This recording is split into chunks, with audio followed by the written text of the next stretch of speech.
লাকিনু মাউতাকুম বিকাউলি লা ইলাহা ইল্লাল্লাহ। আল্লাহর নবী বলেন, তোমরা তোমাদের মৃত ব্যক্তিদেরকে কালিমা শেখাও। এরা যখন মৃত্যু শয্যায় শায়িত হয়, ওই সময় কালিমা শোনাও, কালিমা শোনাও। কেন জানোনি? আল্লাহর হাবিব বলেন, মান কানা আখিরু কালামিহি লা ইলাহা ইল্লাল্লাহ দাখালাল জান্নাহ। আল্লাহর নবী বলেন, এরে ভাগ্যবান তুমি যদি শোনো, এরে ভাগ্যবান পুরুষ শোনো, এরে ভাগ্যবান মহিলা শোনো, এই পৃথিবীতে যে ভাগ্যবান পুরুষ, যে ভাগ্যবান মহিলার জীবনের শেষ কথাটা হবে লা ইলাহা ইল্লাল্লাহ, লা ইলাহা ইল্লাল্লাহ। আল্লাহর নবী বলেন, যে ভাগ্যবান পুরুষের শেষ কথাটা হবে লা ইলাহা ইল্লাল্লাহ, যে ভাগ্যবান মহিলার শেষ কথাটা হবে লা ইলাহা ইল্লাল্লাহ, যে ভাগ্যবান বৃদ্ধর শেষ কথাটা হবে লা ইলাহা ইল্লাল্লাহ, যে ভাগ্যবান বৃদ্ধার শেষ কথাটা হবে লা ইলাহা ইল্লাল্লাহ, যে ভাগ্যবান যুবকের শেষ কথাটা হবে লা ইলাহা ইল্লাল্লাহ, যে ভাগ্যবান যুবতীর শেষ কথাটা হবে লা ইলাহা ইল্লাল্লাহ। আল্লাহর নবী বলেন, দাখালাল জান্নাহ। তোমার জীবনের শেষ কথাটা ছিল লা ইলাহা ইল্লাল্লাহ। ওই কথার কারণে আমি আল্লাহ তোমার জন্য জান্নাতের দরজা খুলে দিলাম। এজন্যই তালকিন।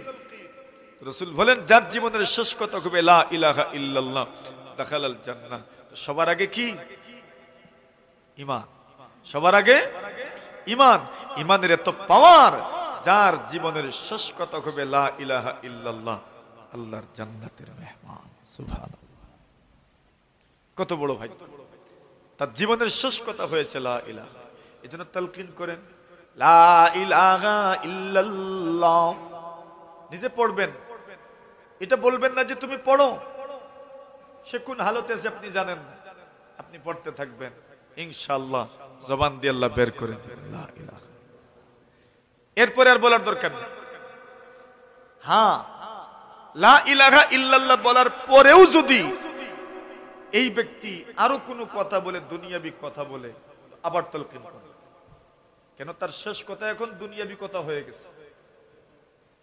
তার শেষ কথা এখন দুনিয়াবি কথা হয়ে গেছে, এখন আবার তালকিন করবে। এখন তার শেষ কথাটা যেন কি হয়? লা ইলাহা। রাসূল বলেছেন, যার জীবনের শেষ কথা হবে লা ইলাহা ইল্লাল্লাহ, জান্নাতি হয়ে যাবে। সুবহানাল্লাহ। ও ভাই, এইজন্য লা ইলাহা ইল্লাল্লাহ এটা বড় গুরুত্বপূর্ণ, আর এটাই ঈমান। তো ঈমান সবার আগে, ঈমান সবার আগে, ঈমানের পরে বাকি সবকিছু। প্রথম মৌলিক বিষয় হচ্ছে ঈমান। 2 নম্বর, ঈমানের দাওয়াত সবার আগে, বাকি সব আমলের দাওয়াত এর পরে। সুবহানাল্লাহ। নবী আলাইহিস সালাতু ওয়াস সালাম গভর্নর পাঠালেন ইয়ামানে। গভর্নরের নাম মুআয ইবনে জাবাল। আলামুকুম বিল হালাল ওয়াল হারাম। নবীর সাহাবীদের মধ্য থেকে হালাল হারামের সবচেয়ে বড় জ্ঞানী। সুবহানাল্লাহ। ওনাকে গভর্নর নিযুক্ত করে পাঠিয়েছে, যাও ভাই ইয়ামান যাও। অনেক নসিহত রাসূল করেছে, নসিহত গুলো এক নসিহত ছিল, হে মুআয ইবনে জাবাল, ইন্নাকা তাতি কওমান মিন আহলিল কিতাব। তুমি এমন এক জাতির কাছে যাচ্ছ যারা আহলে কিতাব।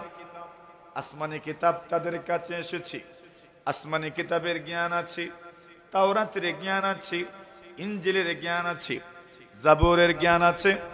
এরে মুআয, তুমি যখন তাদের কাছে যাবে, সুতরাং দাওয়াত যখন দিবা, যখন তুমি দ্বীনি দাওয়াত দিবা, তাবলীগ করবা, আল্লাহর হাবিব বলেন ওই সময় তুমি তাবলীগ করো, দাওয়াত দাও, এটা সবচেয়ে গুরুত্বপূর্ণ। ওই কথাটা তুমি আগে বলবা। আল্লাহর হাবিব বলেন, ফাদউকুম ইলা শাহাদাতি আল্লা ইলাহা ইল্লাল্লাহ। আল্লাহর নবী বলেন, এরে মুআয ইবনে জাবাল শোনো, সর্বপ্রথম ঈমানের দাওয়াত দিবা, শাহাদাতাইনের দাওয়াত দিবা, লা ইলাহা ইল্লাল্লাহর দাওয়াত দিবা।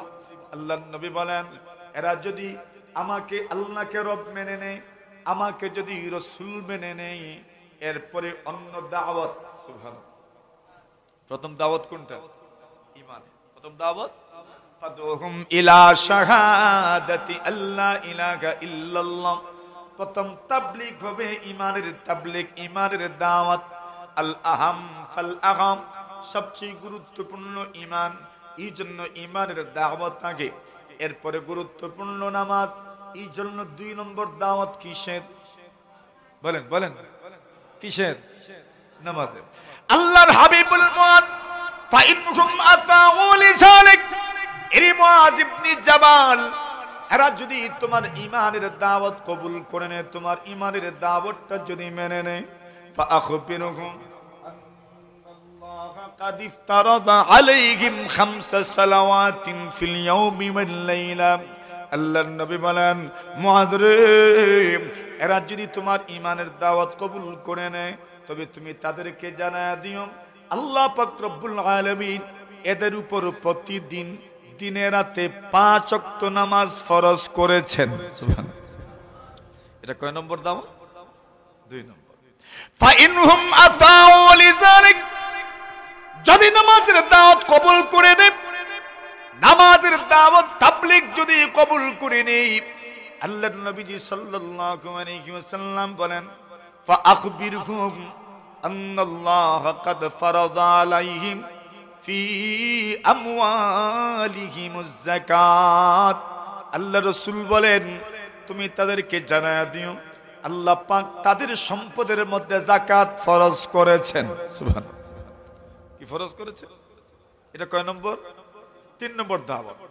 রাসূল বলেন, ফাইনকুম আতাউ লিযালিক, যদি যাকাতের দাওয়াতটাও কবুল করে নেয়, যদি মেনে নেয়, যাকাত যদি আদায় করার জন্য প্রস্তুতি গ্রহণ করে, আল্লাহর হাবিব বলেন, তবে এরপরে দাওয়াত দিবা রোজার দাওয়াত। সুবহানাল্লাহ। কিসের দাওয়াত? কয় মাস? 1 মাস। কয় মাস? না কাটছিট আছে? পুরো 1 মাস। এতে 30 হোক আর 29 হোক, কয় মাস? শাহরু রমাদান। আল্লাহ বলেন রমজান মাস কোন মাস? কতদিন? এটা বিষয়। আইয়ামাম মা'দুদাত। কতদিন? বলে গোনার কয়েকদিন। গোনার কয়েকদিন। এই গোনার কয়েকদিনের ব্যাখ্যা কি? শাহরু রমাদান, পুরা রমজান মাস। এতে 29 হোক 30 হোক, কোন মাস? আল্লাহ রাসূল বলেন, যদি এটা মেনে নেয়, তবে তাদেরকে জানায়া দিও আল্লাহ তাআলা তাদের উপর বছরে 1 মাসের রোজা ফরজ করেছে। যদি এই দাওয়াত মেনে নেয়, ফরজ রোজার দাওয়াত মেনে নেয়, আল্লাহর হাবিব সাল্লাল্লাহু আলাইহি ওয়াসাল্লাম বলেন, তবে তাদেরকে 5 নম্বর দাওয়াত দিবা। 5 নম্বর দাওয়াত হলো, আল্লাহর নবী বলেন, এরে মুআদ, তুমি উম্মতকে জানায়া দিও, এদেরকে দাওয়াত দিও আল্লাহ রাব্বুল আলামিন এদের ধনীদের উপর পুরা জীবনে একবারের হজ ফরজ করেছেন। কয়বার? ধনীদের উপর পুরা বছরে কয়বার? একবার ফরজ। বাকি এক হাদিস শরীফে আছে, কারো সামর্থ্য আছে আর 5টা বছর অতিবাহিত হয়ে গেল আর আরেকবার হজে গেল না, এটা কেমনে হয়? সুবহানাল্লাহ।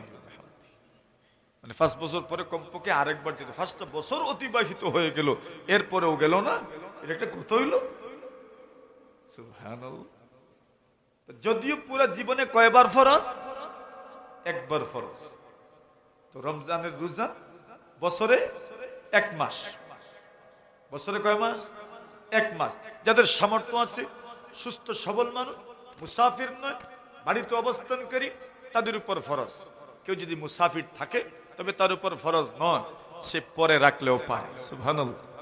কেউ যদি অসুস্থ থাকে তো রাখবে না, পরে রাখবে। ফিদিয়া দিবেন কেন? আপনি সুস্থ মানুষ, সাময়িক অসুস্থ হয়েছে, সুস্থ হওয়ার সম্ভাবনা আছে, আপনি আপনার ফিদিয়া নাই। ফিদিয়া কার? যে ব্যক্তি একদম বুড়া আর জীবনেও কোমর সোজা করতে পারবেন বলে বিশ্বাস হয় না, এমন মানুষ ফিদিয়া দিবেন। কি দিবেন? ফিদিয়া। আর যে সুস্থ হওয়ার সম্ভাবনা আছে এই নের কোনো ফিদিয়া নাই, সুস্থ হইলে কাজা করতে। আর যদি এই রোগী মারা যান তো ফিদিয়াও নাই, কাজাও নাই। সুবহানাল্লাহ। কেন সুস্থই হন নাই, কাজা করবেন না? ফ্যান দরকার, ফ্যান বন্ধ করে, আমি বন্ধ করেছি, ফ্যান বন্ধ করেন, ফ্যান বন্ধ করেন। রাসূল করিম সাল্লাল্লাহু আলাইহি ওয়াসাল্লাম কথা বুঝছেন নি? সর্বপ্রথম দাওয়াত কিসের? ঈমানের। কিসের দাওয়াত? ঈমানের। 2 নম্বর দাওয়াত নামাজের, 3 নম্বর দাওয়াত যাকাতের, 4 নম্বর দাওয়াত রমজানের রোজার, 5 নম্বর দাওয়াত হজের দাওয়াত। তাহলে সবচেয়ে গুরুত্বপূর্ণ আমল কোনটা? ঈমান। আল্লাহর নবীজিকে প্রশ্ন করা হয়, ইয়া রাসূলুল্লাহ আইয়ুল আমালি আফদাল, ওগো আল্লাহর হাবিব কোন আমল সর্বোত্তম, কোন আমল সর্বোৎকৃষ্ট, সবচেয়ে উত্তম আমল কি? রাসূল সাল্লাল্লাহু আলাইহি ওয়াসাল্লাম বলেন, ঈমানুম বিল্লাহ। সবচেয়ে উত্তম আমলের নাম হলো ঈমান। সুবহানাল্লাহ। সবচেয়ে উত্তম আমল কোনটা? জোরে বলেন। আসেনি? আলহামদুলিল্লাহ বলেন। আরে সবচেয়ে বড় নিয়ামত, সবচেয়ে বড় দৌলত ঈমান। আল্লাহ রাসূলকে প্রশ্ন করি, ইয়া রাসূল কোন আমল সর্বোত্তম? আইয়ুল আমালি আফদাল, ইয়া রাসূলুল্লাহ কোন আমল সর্বোত্তম? আল্লাহর হাবিব বলেন, ঈমানুম বিল্লাহ, আল্লাহর উপর ঈমান আনা। সুবহানাল্লাহ। কত ভাগ্যবান যে আল্লাহর উপর ঈমান আনতে পেরেছে। সাহাবী আবার প্রশ্ন করেন, ইয়া রাসূলুল্লাহ, ইয়া হাবিবাল্লাহ সুম্মা মাযা, আগো নবীজি এরপরে কোন আমল সর্বোত্তম? আল্লাহর হাবিব সাল্লাল্লাহু আলাইহি ওয়াসাল্লাম বলেন, আল জিহাদু ফি সাবিলিল্লাহ, আল্লাহর রাস্তায় জিহাদ করা। জোরে বলেন সুবহানাল্লাহ। কার রাস্তায় জিহাদ? বলেন বলেন, কার রাস্তায় জিহাদ? মনে হয়নি জিহাদ আছে যে, জিহাদ আছে যে মনে হয়নি। আল্লাহ রাস্তায় জিহাদ করা, বেঈমানদের বিরুদ্ধে যুদ্ধ করা যদি প্রেক্ষাপট তৈরি হয়, আর যদি কোনো সার্বজনীন নেতা যদি আদেশ করেন, তবে যাদেরকে বলবেন তাদের জন্য যুদ্ধে যাওয়া ফরজ। জুড়ে বলেন সুবহানাল্লাহ। জিহাদ ফি সাবিলিল্লাহ। সাহাবী আমার প্রশ্ন করেন, ইয়া রাসূলুল্লাহ সুম্মা মাযা, আগো নবীজি এরপরে কোন আমল সর্বোত্তম? আল্লাহর হাবিব সাল্লাল্লাহু আলাইহি ওয়াসাল্লাম বলেন, আল হজ্জুল মাবরুর। আল্লাহর নবী বলেন, এমন হজ যে হজ আল্লাহর দরবারে কবুল। সুবহানাল্লাহ। এই আমল সর্বোত্তম। তাহলে সর্বোত্তম আমল প্রথমটা কোনটা? ঈমান। প্রথম কোনটা? মনে রাখবেন, প্রথম কোনটা? ঈমান। 2 নম্বর জিহাদ, 3 নম্বর হজ। রাসূল বলছেন, বাকি হাদিস শরীফের মধ্যে অনেক আমলের ব্যাপারে সাহাবায়ে কেরাম রাসূলকে প্রশ্ন করেছে। প্রায় সাহাবায়ে কেরাম রাসূলকে প্রশ্ন করেছেন, কোন আমল উত্তম, কোন আমল উত্তম। সকলকে রাসূল এক উত্তর দেন নাই। একজনকে বলছেন সবচেয়ে উত্তম আমল ঈমান, তো অন্য কাউকে বলছেন সবচেয়ে উত্তম আমল নামাজ। সুবহানাল্লাহ। উত্তর ভিন্ন হইল না? প্রশ্ন তো এক, কোন আমল উত্তম? নবী জবাব দিয়েছেন ভিন্ন। কাউকে বলছেন সর্বোত্তম আমল হইল ঈমান। আরেক আব্দুল্লাহ ইবনে মাসউদ বলেন, আমি নবীজিকে প্রশ্ন করলাম, ইয়া রাসূলুল্লাহ আইয়ুল আমালি আফদাল, ইয়া রাসূলুল্লাহ আইয়ুল আমালি আফদাল, কোন আমল সর্বোত্তম? আল্লাহ নবী বলেন, আসসালাতু লিওয়াক্তিহা, সঠিক টাইমে নামাজ আদায় করা। সুবহানাল্লাহ। এটা সর্বোত্তম আমল। 2 নম্বর, কুলতু সুম্মা মাযা, এরপরে কোন আমল সর্বোত্তম? আল্লাহর হাবিব সাল্লাল্লাহু আলাইহি ওয়াসাল্লাম বলেন, মা বাবার সঙ্গে সুন্দর আচরণ করা। সুবহানাল্লাহ। মা বাবার সাথে সুন্দর আচরণ করা। এরপরে প্রশ্ন করলাম, কুলতু সুম্মা মাযা, এরপরে কোন আমল? আল্লাহর নবীজি বলেন, আল জিহাদু ফি সাবিলিল্লাহ, আল্লাহর রাস্তায় জিহাদ করা। সুবহানাল্লাহ। কিছু বুঝছেন নি এখানে? মা বাবার সাথে সুন্দর আচরণ নামাজের পরে, জিহাদের আগে। সুবহানাল্লাহ। এত গুরুত্বপূর্ণ আমল। জিহাদের আগে, নামাজের পরে। আব্দুল্লাহ ইবনে মাসউদ বলেন, যদি আমি রাসূলকে আরো প্রশ্ন করতাম এরপরে কোনটা, নবী সিরিয়াল আরো লম্বা করতেন। সুবহানাল্লাহ। প্রশ্ন করি নাই, এই জন্য রাসূল আর বলেন না। আমি 3টাই প্রশ্ন করছি, কোন আমল উত্তম, নবী বলছেন নামাজ ঠিক টাইম মতো পড়ো। 2 নম্বর প্রশ্ন করেছি কোন আমল উত্তম, এরপরে বলছেন মা বাবার সাথে সুন্দর আচরণ করো। 3 নম্বরে বলছি এরপরে কোনটা, বলছেন জিহাদ ফি সাবিলিল্লাহ। আরেক সাহাবী বলেন ইয়া রাসূলুল্লাহ কোন আমল উত্তম? আল্লাহর নবী বলেন জিকিরুল্লাহ, আল্লাহর জিকির। সুবহানাল্লাহ। কার জিকির? মনে রাখেন। একজন জিজ্ঞাসা করেছেন কোন আমল উত্তম? রাসূল বলেছেন ঈমানুম বিল্লাহ, আল্লাহর উপর ঈমান আনা। আব্দুল্লাহ ইবনে মাসউদ বলেন আমি প্রশ্ন করেছি কোন আমল উত্তম?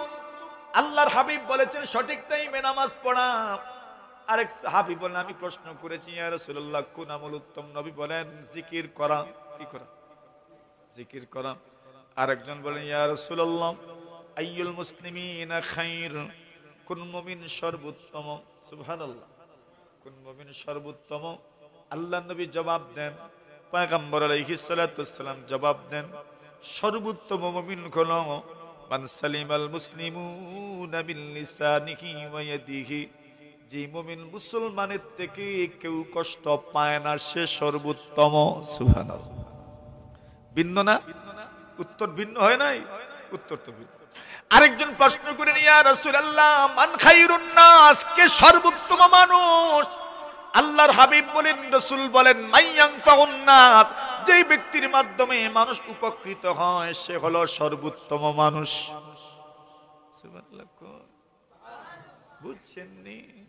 সর্বোত্তম মানুষ কি?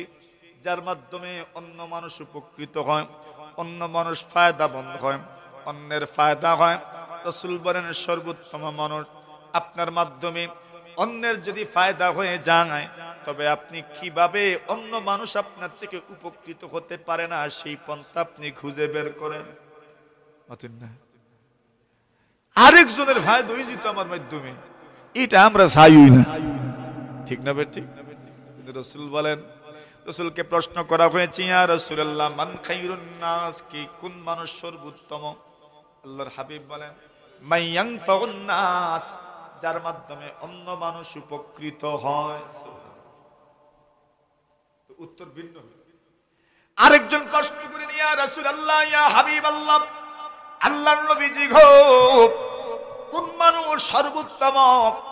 আল্লাহর হাবিব বলেন, রাসূলকে প্রশ্ন করা হয়েছে ইয়া রাসূলুল্লাহ আইয়ুল মুমিনিনা আকমাল, আল্লাহর নবীজি গো কোন মুমিন পরিপূর্ণ, কোন মুমিনের ঈমান পরিপূর্ণ, কোন মুমিন সবচেয়ে ভালো? আল্লাহর নবী বলেন যে মুমিন তার পরিবারের সঙ্গে সুন্দর ব্যবহার করে সেই মুমিন হলো সবচেয়ে ভালো। জোরে বাড়িওয়ালার লগে সম্পর্ক বালানি,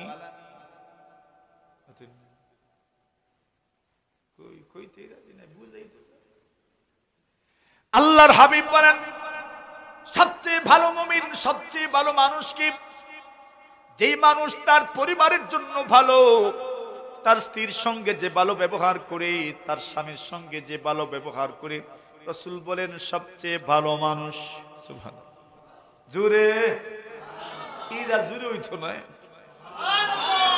এখন ঘরওয়ালির সাথে ভালো ব্যবহার, ঘরওয়ালি আপনার সঙ্গে ভালো ব্যবহার করবেন, রাসূল বলেন সবচেয়ে ভালো মানুষ। সুবহানাল্লাহ।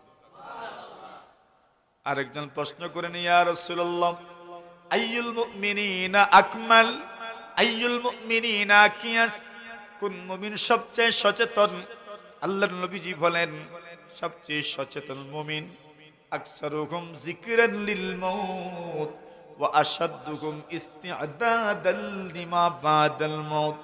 আল্লাহর নবী বলেন যেই মুমিন সবচেয়ে বেশি মওতকে স্মরণ করে এবং যেই মুমিন মৃত্যু পরবর্তী জীবনের জন্য প্রস্তুতি গ্রহণ করে সেই মুমিন হলো সবচেয়ে সচেতন মুমিন। সুবহানাল্লাহ। সবচেয়ে মনে মনে তো আমরা সবাই সচেতন, সচেতন নাগরিক। কি জাত নাগরিক? একবারে অচেতন নাগরিক। অথচ নাম কি আমাদের? সচেতন নাগরিক। এটা তো এখন সংগঠন হয়ে গেছে সচেতন নাগরিক ফোরাম। কি? অথচ মৃত্যুর কথা কেউ স্মরণই করে না, মৃত্যু পরবর্তী জীবনের জন্য কেউ চিন্তাই করে না, আর আমরা বুঝি সচেতন। আল্লাহর হাবিব বলেন কোন মুমিন সচেতন? আকসারুকুম যিকরান লিল মাউত, যে মুমিন মউতকে বেশি স্মরণ করে সে সচেতন। ওয়া আশাদ্দুকুম ইস্তি'দাদান লাম, যে মুমিন মৃত্যু পরবর্তী জীবনের জন্য প্রস্তুতি গ্রহণ করেন। উলাইকা হুমুল আকিয়াস যাগাবু বিশারাফিদ দুনিয়া ওয়া কারামাতিল আখিরাম। আল্লাহর নবী বলেন, এরাই হচ্ছেন সচেতন, এরাই হচ্ছেন সচেতন, এরাই হচ্ছেন সচেতন। আল্লাহর হাবিব বলেন, উম্মত, কোন মানুষ যদি আল্লাহ ছাড়া কোনো মাবুদ নাই, রসুল আল্লাহ তাআলা রসুল, এই কথার যদি সাক্ষ্য দিতে পারে, আল্লাহর হাবিব বলেন মরবে সঙ্গে সঙ্গে জান্নাতের মেহমান হয়ে যাবে। জোরে বলেন। এটা ইমানের পাওয়ার। কিসের পাওয়ার? ইমানের পাওয়ার। যে যদি কেউ ইমানদার হয়, শিরক করে না, জান্নাতি মানুষ। সুবহানাল্লাহ। মুআয ইবনে জাবাল বলেন, আমি নবীজির পিছনে বসেছিলাম, আল্লাহর হাবিব উটের উপরে আরোহিত অবস্থায় আছেন, আমি নবীজির পিছনে বসা। এমন সময় নবীজি আমাকে ডাক দিলেন, ইয়া মুআয, এরে মুআয। আমি জবাব দিলাম, লাব্বাইকা ওয়া সাদাইক। আল্লাহর নবী গো, আপনি কি বলবেন আমি শুনছি, আপনি আমাকে যা করতে বলবেন আমি করার জন্য প্রস্তুত আছি। আল্লাহর নবী আবার ডাক দিলেন, ইয়া মুআয। আবার মুআয জবাব দিলেন। নবী আবার ডাক দিলেন, ইয়া মুআয। মুআয আবার জবাব দিলেন। এইবার নবীজি বলেন, আতাদরি মা হাক্কুল্লাহি আলাল ইবাদ ওয়া মা হাক্কুল ইবাদি আলাল্লাহ। আল্লাহর নবীজি বলেন, তুমি কি জানো আল্লাহর কি হক তার বান্দা বান্দির উপরে আছে, এবং দুনিয়ার মানব জাতির কি হক তাদের আল্লাহর উপরে আছে। সুবহানাল্লাহ। মুআয ইবনে জাবাল বলেন, ইয়া রাসূলুল্লাহ, ইয়া হাবিবাল্লাহ, আল্লাহ এবং তার রাসূল বেশি জানেন আল্লাহ তাআলার কি কি হক তার বান্দা বান্দির উপরে আছে, এবং বান্দা বান্দির কি কি হক তাদের আল্লাহর উপরে আছে। আল্লাহর নবী বলেন, আল্লাহর হক হলো আইয়াবুদুহু ওয়া লা ইউশরিকু বিহি শাইআ, মানুষ আল্লাহর ইবাদত করবে, আল্লাহর সঙ্গে কাউকে শরীক করবে না। এবং বান্দা বান্দির হক আল্লাহর উপর। খুব ভালো করে শুনেন, সারা পৃথিবীর বান্দা বান্দিদের হক হইল আল্লাহর উপর। আল্লাহ ইউআযযিবা মান লা ইউশরিকু বিহি শাইআ। আল্লাহর নবীজি বলেন, সারা পৃথিবীর মানব জাতির হক আল্লাহর উপর। আল্লাহর রাসূল সাল্লাল্লাহু আলাইহি ওয়াসাল্লাম বলেন, মানব জাতির হক হইল আল্লাহ তাআলার উপর। সারা পৃথিবীর কোন মানুষ যদি আল্লাহর সঙ্গে শিরিক করে না, কিয়ামতের কঠিন ময়দানে আল্লাহ পরওয়ারদিগার আলম তাকে আযাব থেকে হেফাজত করবেন। এটা আল্লাহর উপর তার হক। সুবহানাল্লাহ। তাহলে ঈমান থাকলে আযাব থেকে বাঁচবে। ঈমান থাকলে কি? ঈমান থাকলে আযাব হবে না। মুআয ইবনে জাবাল বলেন, ইয়া রাসূলুল্লাহ, ইয়া হাবিবাল্লাহ, ওগো নবীজি, আমি কি এই সুসংবাদ পৃথিবীর মানুষকে দিব? আমি কি অন্যান্য মানুষকেও এই সুসংবাদটা শোনায় দিব? যদি শিরিক করো না, এমত অবস্থায় যদি মারা যাও, আল্লাহ আযাব দিবেন না। শিরিক মুক্ত ঈমান নিয়ে যদি মারা যেতে পারো, আল্লাহ তাআলা জান্নাত দান করবেন। নবীজি গো, ওই সুসংবাদটা কি আমি সকলকে শোনায় দেব? আল্লাহ নবী বলেন, না না, ওই সুসংবাদ তুমি মানুষকে শোনাইও না। যদি শোনাইতে যাও, তবে মানুষ এর উপর ভরসা করে বসে থাকবে, আর কোনো আমল করবে না। ঠিক কিনা? এমনিতেই আল্লাহর দয়ার উপর ভরসা কইরা সব নেকির কাজ আমরা ছাইড়া দিই। আর যদি এটা বলা হইতো, তাহলে এখন মুআয ইবনে জাবাল বলে, আমি তো এটা বলি নাই, মৃত্যুর আগে আমি ওই কথাটা উম্মতের সামনে প্রকাশ করেছি। সুবহানাল্লাহ। কেন প্রকাশ করেছেন? ওই ইলম গোপন করার গুনাহ যেন না হয়। কেন ইলম যদি গোপন করে, রাসূল বলেন, মান আলিমা ইলমান, কেউ যদি কোনো কিছু জানে, কোনো ইলম অর্জন করে, এরপর সে ইলমটা গোপন করে দিল, আল্লাহর নবী বলেন, উলজিমা ইয়াউমাল কিয়ামা বিলিজামি মিন নার। আল্লাহর নবী বলেন কিয়ামতের দিন তাকে জাহান্নামের কেছি দিয়ে তার জিহ্বা কেটে দেওয়া হবে, অথবা জাহান্নামের লাগাম দিয়ে তাকে টানা হবে। নাউজুবিল্লাহ। কেন? ইলম অর্জন করার পরে এটা গোপন রেখেছেন। এই জন্য যে যা জানে এটা মানুষের সামনে পেশ করা জরুরি হয়ে গেছে। তাহলে আমরা কি বুঝলাম? যদি কেউ ঈমান অবস্থায় মারা যায়, শিরিক না করে, তো জান্নাতে যাবে, আলহামদুলিল্লাহ। তাহলে সবার আগে কি বলে? ঈমান। সবার আগে বুনিয়াল ইসলামু আলা খামস। সবার আগে ঈমান। ইসলামের মৌলিক ভিত্তির প্রথম ভিত্তি হইল ঈমান। কি? শাহাদাতি আল্লাহ ইলাহা ইল্লাল্লাহ ওয়া আন্না মুহাম্মাদার রাসূলুল্লাহ। প্রথম ভিত্তি হলো ঈমান। এর অর্থ হলো আল্লাহ ছাড়া কোনো মাবুদ। নবীজি সাল্লাল্লাহু আলাইহি ওয়াসাল্লাম হাদিস শরীফের মধ্যে বলেন, মান বাতা লা ইউশরিকু বিল্লাহি। আল্লাহ রাসূল সাল্লাল্লাহু আলাইহি ওয়াসাল্লাম বলেন, কেউ যদি মারা যায় আল্লাহর সঙ্গে শিরক করলো না, এমন অবস্থা যদি মারা যায়, আল্লাহর হাবিব বলেন জান্নাতি হয়ে যাবে। এখন মরণের সময় শিরক যে করলো না, এটা বুঝবেন। আল্লাহর হাবিব বলেন, লাকিনু মাউতাকুম। তোমরা তোমাদের যাদের সাকারার সামনে এসে যায়, যাদের সাকারার শুরু হয়ে যায়, তাদেরকে তোমরা কালিমার তালকিন করো। সুবহানাল্লাহ। কালিমার কি করো? দেখেন না, আমরা যে ব্যক্তি মৃত্যুসজ্জায় শায়িত, ওনাকে মধ্যখানে নিয়ে আমরা বসি, চতুর্দিকে আত্মীয় স্বজনরা বসে, আর আমরা সবাই কি পড়ি? লা ইলাহা ইল্লাল্লাহু মুহাম্মাদুর রাসূলুল্লাহ। লা ইলাহা ইল্লাল্লাহ মুহাম্মাদুর রাসূলুল্লাহ। আল্লাহর নবী বলেন, যারা মৃত্যু শয্যায় শায়িত হয়, যারা মৃত্যুর দ্বার প্রান্তে চলে আসে, তাদেরকে তোমরা কালিমার তালকিন করো, কালিমা শেখাও, কালিমা শোনাও, এরা যেন পড়তে পারে। এখন বাইরে আইসিইউ, লাইফ সাপোর্ট, এখানে কেউ কলিমা শুনাইবে যেন এই সুযোগই নেই। ঠিক নেই? লাইফ সাপোর্ট নেওয়ার দরকার। মানুষ মরতো না, জুরিয়ান নিত। কি অর্থ? লাইফ সাপোর্টের কি অর্থ? মরতে দিতাম না। তোমার মানুষ মরতো না, হুজুরা 80 হয়ে গেছে বয়স, এটা মরতাম না, লইয়াইতাম। লাইফ সাপোর্ট কেন? এখানে কলিমা পড়ানোর মতো কেউ আছে? তলকিন করবেন? দেখতেই দেয় না। তলকিন করবো কে? লাকিনু মাউতাকুম। আল্লাহর নবী বলেন, যারা মৃত্যু শয্যায় শায়িত, এদেরকে কালিমার তালকিন করো। আলে মরতে তো হবেই, এই কথা তো সবাই বলে, কিন্তু মৃত্যুর আগে একবারে লাইফ সাপোর্ট দেখিয়ে মরে, বলে মরতো না, এরপরে উনি বাঁচলেন।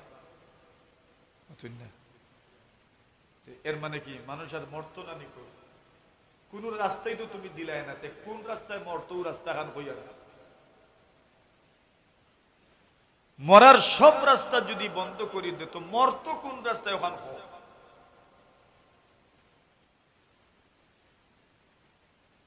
এর মানে তো আল্লাহর লোকে টানাটানি করিয়া মরতে দিতাম না।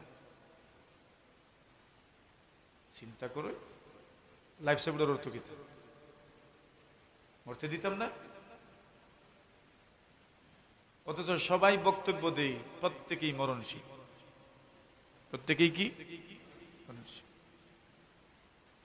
এই জন্য কালিমার তালকিন তো হওয়া দরকার। ঘরে যদি মওত হয়, আত্মীয় স্বজনের পাশে যদি মওত হয়, কলিমা তো শিখা যায়। সুবহানাল্লাহ। বিশরাফিদ দুনিয়া ওয়া কারামাতিল আখিরাম।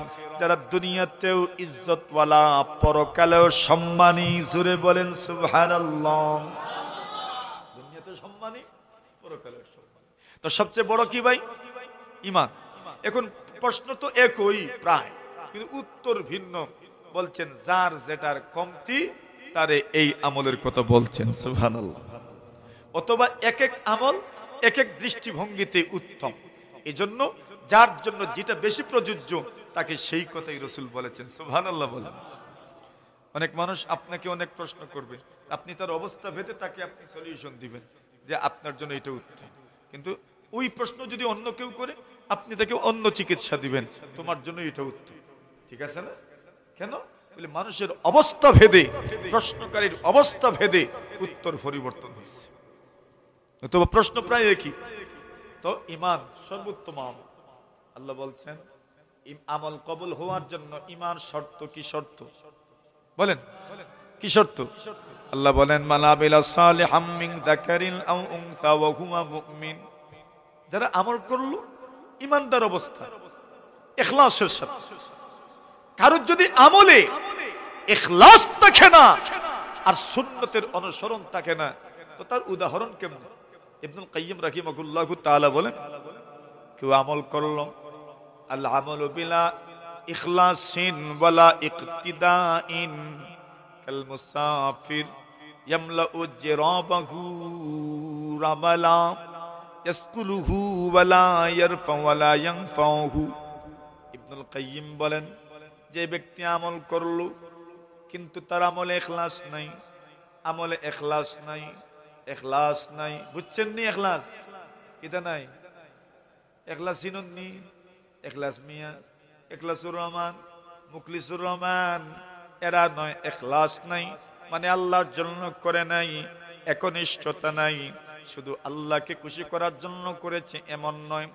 এমন আমল যদি হয় ওয়ালা ইকতিদাইন, এবং রাসূলের সুন্নতের অনুসরণ করলো না, আল্লাহর হাবিব বলেন ওই ব্যক্তির উদাহরণ কাল মুসাফির, ওই মুসাফিরের মতো, যেই মুসাফির রাস্তা দিয়ে হাঁটার সময় তার থলির ভিতরে বালু ঢুকাইলো। আচ্ছা বলেন তো, মুসাফির সফরের হালতে যদি ব্যাগের ভিতরে বালু ঢুকায়, তাহলে ওই বালুর মাধ্যমে সফরের হালতে তার কোনো ফায়দা আসেনি? যেরকম ওজন বাড়া ছাড়া আর কিচ্ছু আসেনি, ভারী জিনিস বহন করা ছাড়া তো আর কিচ্ছু নাই। আল্লাহর বান্দা বলেন ঠিক এইভাবে ওই মুসাফির যেমন সফরের হালতে যদি তার ব্যাগের ভিতরে বালু ঢোকায়, ওই বালু যেমন তার কোনো উপকারে আসবে না, শুধু ওজন কষ্ট করবেই, কোনো ফায়দা হবে না। ঠিক এমনি ভাবে একজন মানুষ আমল করলো কিন্তু ইখলাস নাই, সুন্নতের অনুসরণ নাই, আল্লাহর বান্দা বলেন তার আমলের উদাহরণ ওই মুসাফিরের বালুর গাট্টির মতো, ঠিক কিনা? তাহলে আমল কবুল হওয়ার জন্য কি দরকার? ঈমান দরকার। ঈমানের তো পাওয়ারফুল। নবী আলাইহিস সালাতু, কষ্ট হইতাছে? নবী আলাইহিস সালাতু সালাম বলেন ইয়াদখুলু আহলুল জান্নাতিল জান্নাহ ওয়া আহলুন নারিন নার। নবী বলেন জান্নাতীরা যখন জান্নাতে ঢুকবে, জাহান্নামীরা যখন জাহান্নামে ঢুকবে, আল্লাহর হাবিব সাল্লাল্লাহু আলাইহি ওয়াসাল্লাম বলেন জাহান্নামী জাহান্নামে জ্বলতে জ্বলতে পুরাটা চেহারা জ্বলে গেছে, ঝলসে গেছে, চেহারা পুড়তে পুড়তে কালো হয়ে গেছে। সুন্দর একটা কাঠের টুকরাও যখন চুলার ভিতরে ঢুকানো হয়, জ্বলার পরে সাদা হয়, তো কি হয়? কালো হয়ে যায়। আপনার চেহারা যত সুন্দর হোক না কেন, আপনি যদি জ্বলে যান কালো হয়ে যাবেন। সাদা পোশাক যদি আপনি আগুন দিয়ে জ্বালিয়ে দেন, তবে ওইটাও কিন্তু কালো হয়ে যায়। আল্লাহু আকবার। রাসূল বলেন ইয়াদখুলু আহলুল জান্নাতিল জান্নাহ ওয়া আহলুন নারিন নার। জান্নাতীরা জান্নাতে ঢুকবে, জাহান্নামীরা জাহান্নামে ঢুকবে। নবী আলাইহিস সালাতু ওয়াসসালাম বলেন ওই সময় আল্লাহ পরওয়ারদিগারে আলম জাহান্নামের দারোগাদেরকে বলবেন আখরিজু মান কানা ফি কলবিহি মিসকালু হাববাতিন মিন খারদালিম মিন ঈমান। আল্লাহর হাবিব বলেন যার অন্তরে যাররা পরিমাণ ঈমান আছে তাকে জাহান্নাম থেকে বের করে জান্নাতে নিয়ে যাও। জোরে যাররা চিনেননি? কেমনে চিনেন? যাররা কাকে বলেন? সকালবেলা সূর্যি মামা উঠেনি, ওটার পরে জানালা একটু ফাঁক করলে একটু আলো ঘরে ঢুকেনি। ওই আলো যখন ঘরে ঢুকে, ওই আলো ঘরে ঢুকার সময় ওই আলোর মধ্যে যদি আপনি তাকান, আলোর দিকে তাকান, তবে একটু খড়কুটা উড়াউড়ি করতে দেখা যায়নি, ধরা যায়নি, হাতে লাগেনি, দেখতে পাওয়া যায়নি, কিন্তু উড়াউড়ি তো করে। এটাকে ধুলিকণা বলে, বালুকণা বলে, দেখতেও পাওয়া যায় না, ধরতেও পাওয়া যায় না। এত ছোট, এত ছোট। আল্লাহর হাবিব বলেন, ওই ছোট্ট ধুলিকণা, ওই ছোট্ট ধুলিকণার মতো যদি, জাররার মতো যদি তোমার অন্তরে ঈমান থাকে, আল্লাহর হাবিব বলেন তাকেও জাহান্নাম থেকে বের করে নিয়ে আসো। আহা, যদি মানুষ বুঝতো, জানতো, সামান্য ঈমান, একটু জাররা, ছোট্ট বালুকণার মতো যদি ঈমান হয়, আল্লাহ পাক আপনাকে আদেশ করবেন জাহান্নামী সমস্ত মানুষগুলোকে জাহান্নাম থেকে বের করার জন্য অর্ডার দিবেন। আল্লাহ অর্ডার দিয়েছেন, এখন তো জাহান্নামে থাকার আর কোনো সুযোগ নাই, বের হওয়ার পালা। সুবহানাল্লাহ। এখন বের হইবেন যে চেহারা ঠিক আছে নি? চেহারা তো ঠিক না, চেহারা তো ঠিক না, চেহারা তো জলসে গেছে, পুড়ে গেছে। ওই পোড়া চেহারা নিয়ে আপনি কেমনে জান্নাতীদেরকে মুখ দেখাবেন? সুবহানাল্লাহ। আল্লাহ তো জানেন, ফায়ুখরাজুনা কাদিসমাদ্দু, আল্লাহর হাবিব বলেন জাহান্নাম থেকে এদেরকে বের করে দেওয়া হবে। কাদিসমাদ্দু, এমত অবস্থায় যে তাদের চেহারাটা কালো হয়ে গেছে, চেহারাটা পুড়ে গেছে। পুরা চেহারা নিয়ে, কালো চেহারা নিয়ে জাহান্নাম থেকে বের হবে। রাসূলুল্লাহ সাল্লাল্লাহু আলাইহি ওয়াসাল্লাম বলেন, ওই পুরা চেহারা, কালো চেহারা নিয়ে যখন জাহান্নাম থেকে বের হবে, আল্লাহর নবী বলেন ওই মানুষগুলোর চেহারার সজীবতা ফিরিয়ে নিয়ে আসার জন্য, সতেজতা ফেরানোর জন্য, সৌন্দর্য ফেরানোর জন্য আল্লাহ রাসূল বলেন, ফায়ুলকাউনা ফি নাহরিল হায়া আও ক্বালা নাহরিল হায়াত। শাক্কা মালিকুন রাহিমাহুল্লাহু তাআলা, আল্লাহর নবী সাল্লাল্লাহু আলাইহি ওয়াসাল্লাম বলেন, যেই সময় এদেরকে জাহান্নাম থেকে বের করা হবে, জাহান্নাম থেকে বের করার পরে জাহান্নামের পাশে একটা নদী আছে। জোরে বলেন সুবহানাল্লাহ। একটা নদী, ওই নদীর নাম কি? কেউ তো বলেছেন ওই নদীর নাম হলো নাহরুল হায়াম, আবার কেউ বলে বৃষ্টির নদী, কেউ বলেছেন নদীর নাম হলো নাহরুল হায়াত, জীবনের নদী, জীবনের নদী, জীবনের নদী। ওই নদীতে যদি আপনি একবার গোসল করতে পারেন, আল্লাহ তাআলা আপনাকে পুনর্জীবন দিবেন, সুন্দর চেহারা দিবেন। আল্লাহর নবী বলেন, যখন ডুব দিবে, বুখারী শরীফের রিওয়ায়াত, রাসূল সাল্লাল্লাহু আলাইহি ওয়াসাল্লাম বলেন, ওই মানুষগুলো যখন জাহান্নামের, ওই জাহান্নাম থেকে বের হয়ে জান্নাতের নদীর মধ্যে যখন ডুব দিবে, ফায়ামবুতুনা কামা তামবুতুল হিব্বা ফি জানিবিস সাইল। আল্লাহর নবী বলেন, এটা কেমনে বুঝাই? আচ্ছা, মনে করেন বন্যা হয়েছিল নি? আরে বন্যা হয়েছে, শুধু বন্যা নাম, ফলক নদী আসেনি? এটাও তো চিনেন, ফলক নদীতে পানি হয়, বন্যায় পানি হয়, জমিনেও পানি হয়। যখন পানি বেড়ে যায়, ওই পানি বাড়ার সঙ্গে সঙ্গে দেখবেন পানির সাথে গাছের বীজও আসে, আসেনি? এখন পানি চলে যায়, গাছের বীজটা নদীর পারে লেগে থাকে, গঙ্গের পারে লেগে থাকে, জমিনের আইলে লেগে থাকে। একদিন যায়, দুই দিন যায়, দেখা যায় ওই গাছের বীজ থেকে সুন্দর একটা পাতা বের হয়, হলুদ বর্ণ ধারণ করে। ঠিক নেই? হলুদ বর্ণ ধারণ করে সুন্দর না সুন্দর? দেখতে কত সুন্দর, দেখতে কত সুন্দর। আল্লাহর হাবিব বলেন, ফায়ামবুতুনা কামা তামবুতুল হিব্বা ফি জানিবিস সাইল। আল্লাহ নবী সাল্লাল্লাহু আলাইহি ওয়াসাল্লাম বলেন, ওই মানুষগুলোকে জাহান্নাম থেকে বের করা হবে, নহরুল হায়াতের মধ্যে গোসল করবে, নহরুল হায়াতের মধ্যে ডুব দিবে। রাসূল সাল্লাল্লাহু আলাইহি ওয়াসাল্লাম বলেন, নহরুল হায়াতের মধ্যে যখন ডুব দিবে, চেহারা তত আগে জলসে গিয়েছে, পুড়ে গিয়েছে, এইবার ডুব দেওয়া মাত্রই ওই গাছের বীজ থেকে যেমন সজীব পাতা বের হয়, হলুদ বর্ণ ধারণ করে ঘন হয়ে গজায়, আল্লাহ রাসূল বলেন এমন ভাবে জাহান্নাম থেকে বের হওয়া মানুষগুলোর চেহারা আল্লাহ পাক সুন্দর করে দিবেন। কিসের বিনিময়ে? ঈমান। কি বলেন না? ঈমান। সবার আগে কি ভাই? সবার আগে তো ঈমান। ঈমানের উপরে আর কিছু নাই। এজন্য সকলের মেহনত হওয়া দরকার ঈমানের পিছনে। কিসের পিছনে? ঈমানের পিছনে।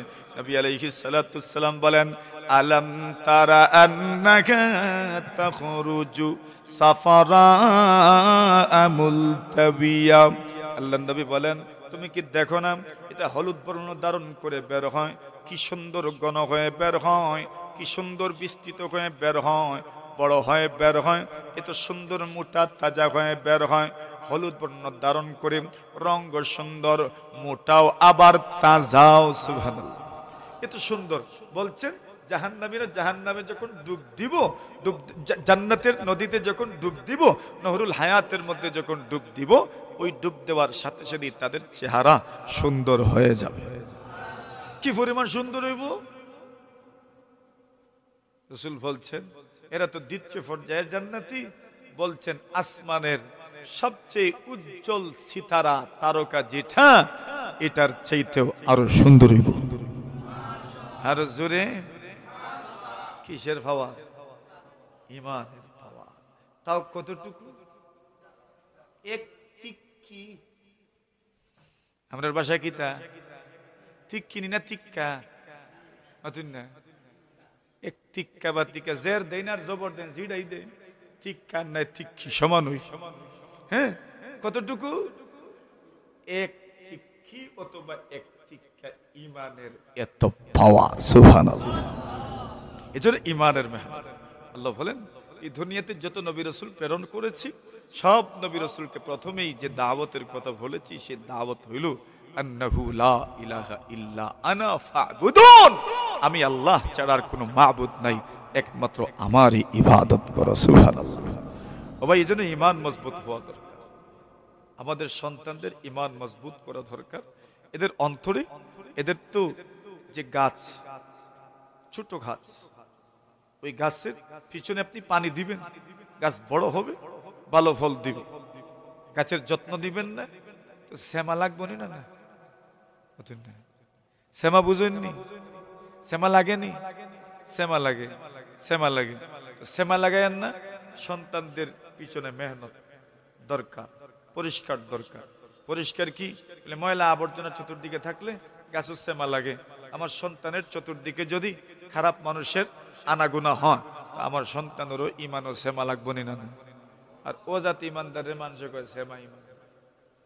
অতুন না, কি জাতি ইমানদার কইন নি তা মানুষে কইন শ্যামা ঈমানদার। শ্যামা ঈমানদার আবার কিতা বলে? শ্যামা লাগে রয়েছে, এটা বাড়েও না কমেও না, নূর নাই, এটা হইল শ্যামা ঈমানদার।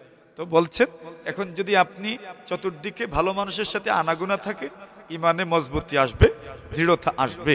মাদ্রাসা মৌলভী চক মহিলা মাদ্রাসা মাওলানা জিল্লুর রহমান হাফিজাকুল্লাহ দামাত বারাকাতুহুম দামাত ফুয়ুজুহুম, ওনার মাধ্যমে দীর্ঘদিন থেকে আলহামদুলিল্লাহ অত্যন্ত সুন্দরভাবে পরিচালিত হয়ে আসছে। আলহামদুলিল্লাহ।